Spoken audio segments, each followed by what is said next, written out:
Invité à présent, je suis avec Ousmaïla Sissé Abdoulaye. Bonjour. Oui, bonjour. Et merci d'accepter notre invitation.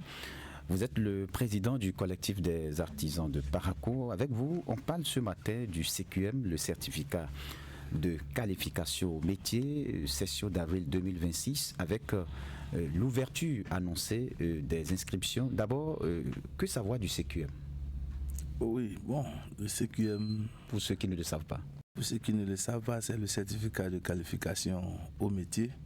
C'est ça qui sanctionne la fin de l'apprentissage dans les ateliers traditionnels, dans nos petites et moyennes entreprises, comme on l'appelle aujourd'hui.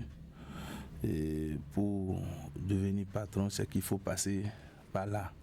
C'est après admission à cet examen du certificat de qualification au métier que tu deviens patron d'entreprise aussi. D'accord. Alors, je parlais de l'ouverture des inscriptions. Confirmez-vous cette ouverture des inscriptions et quelles sont les dates d'ouverture, de fermeture pour la session d'avril 2026?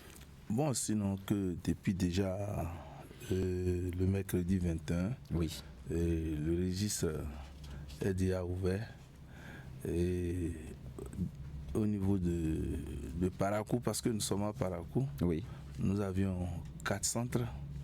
Il y a le centre du CG Maga, il y a le centre du CG Titirou, il y a le centre du CG Tourou, et il y a le centre du CG Albarka qui peut à tout moment changer au niveau du Albarka. Parce qu'il y avait eu déjà au niveau du comité communal d'organisation, nous avions écrit pour que ce centre-là soit déplacé. Oui. Mais ça n'a pas été fait pour le CQM d'octobre passé.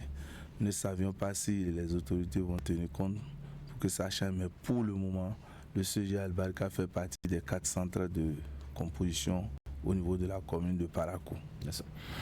Maintenant, au niveau de ces centres, il y a des secrétaires qui seront là déjà à partir de 8h30. Ils sont là jusqu'à 17h30 pour recevoir les dossiers au niveau des patrons d'ateliers, des responsables des associations qui déjà sont en train de s'affairer pour aller, vous savez, avec la technologie, beaucoup de choses ont avancé. Oui. Donc actuellement, les enregistrements se font en ligne. Donc si vous finissez de monter le dossier, c'est que vous allez au niveau des centres où vous retrouvez les secrétaires CCO qui vous accueillent et qui enregistrent directement les dossiers dans la base des données de la CMA. C'est ça. Alors, justement, vous parlez de ces dossiers. Quelles sont les pièces? Quelles pièces faut-il fournir pour un dossier d'inscription complet et quelle est la procédure? Bon, les pièces à fournir, c'est une fiche d'inscription qui est retirée au niveau de la CMA, oui. Au niveau des secrétaires CCO, comme au niveau du bureau du collectif des artisans de la commune de Parakou. Et il faut forcément l'extrait d'acte de naissance de l'apprenant oui. légalisé. Mais si c'est un acte de naissance, comme on le dit aujourd'hui, et on parle de l'acte de naissance sécurisé, on n'a pas besoin de légaliser ça. Juste une simple photocopie. Simple photocopie. Et une copie du contrat d'apprentissage. C'est pour ça qu'on a toujours parlé de ça sur vos plateaux ici. Tout apprenant qui compte à main, tu dois pouvoir signer un contrat d'apprentissage et faire viser ça au niveau de l'inspection du travail. Donc, il doit avoir une copie du contrat d'apprentissage et dans les pièces à fournir. Il doit avoir 2 photos d'identité de format 3,5 cm et sur 4,5 cm. Et maintenant, une quittance de versement qu'il faut joindre à ces pièces. D'accord.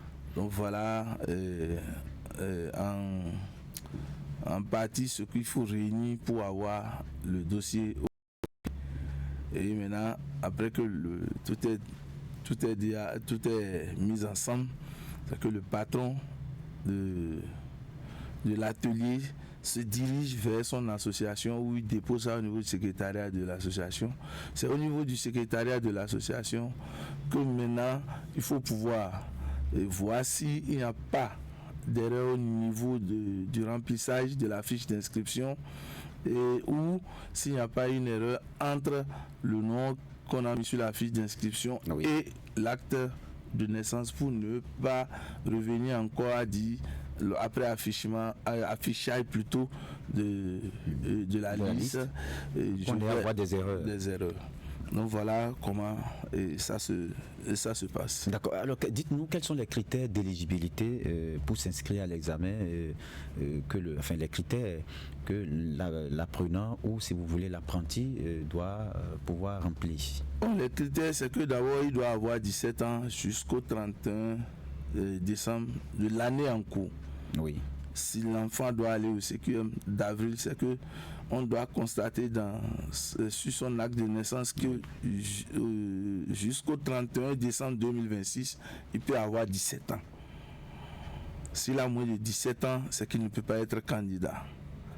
Maintenant, en dehors de là, il faut être apte.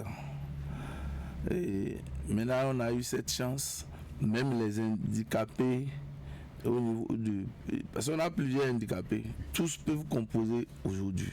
Yes. C'est hier, on peut dire l'handicapé visuel ou comment on appelle, auditif ne peut pas composer, mais aujourd'hui tous ont la possibilité de composer, comme vous le constatez, au niveau des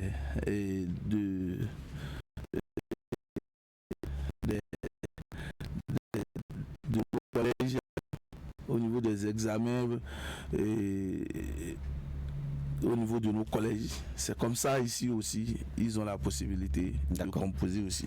Alors, quelles sont les erreurs fréquentes que vous enregistrez lors des inscriptions ?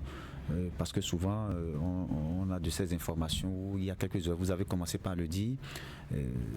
Qu'est-ce qu'il faut corriger avant d'aller déposer les dossiers ? Oui, au niveau des erreurs, ce qui est fréquent, c'est au niveau du remplissage de la fiche d'inscription. Parce qu'à des moments donnés, les gens n'ont pas compris que le nom qui figure sur l'acte de naissance, on doit pouvoir remplir ce nom-là entièrement sur la fiche d'inscription. C'est ce qu'on rencontre régulièrement et quotidiennement lors des dépôts de dossiers. C'est ça. Sinon, en dehors de ça, il n'y a pas grand-chose qu'on reproche au patron d'atelier. Alors, quel conseil donnez-vous à ces candidats pour maximiser leur chance de cet examen?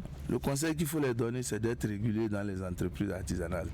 C'est pas parce que tu aurais appris que ton patron a déployé tes dossiers qu'il faut commencer par abandonner le travail. Ça, on leur demande ça et nous demandons aux parents d'apprentis de veiller sur les enfants pour que ces enfants-là soient réguliers. Et l'autre chose qu'il faut noter en dehors du dépôt des dossiers, c'est que l'examen même va se dérouler du lundi 20 avril au dimanche 26 avril. Voilà la date de composition précise, même si les gens devaient permettre à ces enfants de voyager. Il faut que déjà après le dépôt des dossiers, que l'enfant soit régulier à l'atelier et être à Parakou jusqu'à cette date. D'accord. Et que gagne le candidat qui va au CQM? Le candidat, quelle est la plus-value? Il gagne beaucoup. Parce que ça lui permet de quitter le stade d'apprenant pour devenir patron. Ça lui permet de constater les réalités du travail qu'il a appris. Et à travers le CQM, c'est qu'il voit comment les responsables au niveau des associations, au niveau des entreprises artisanales bougent. De là, lui-même, c'est qu'il prend conscience. D'accord. Merci Ousmaïla Cissé Abdoulaye. C'est moi. Oui, je rappelle que vous êtes le président du collectif des artisans de Parakou.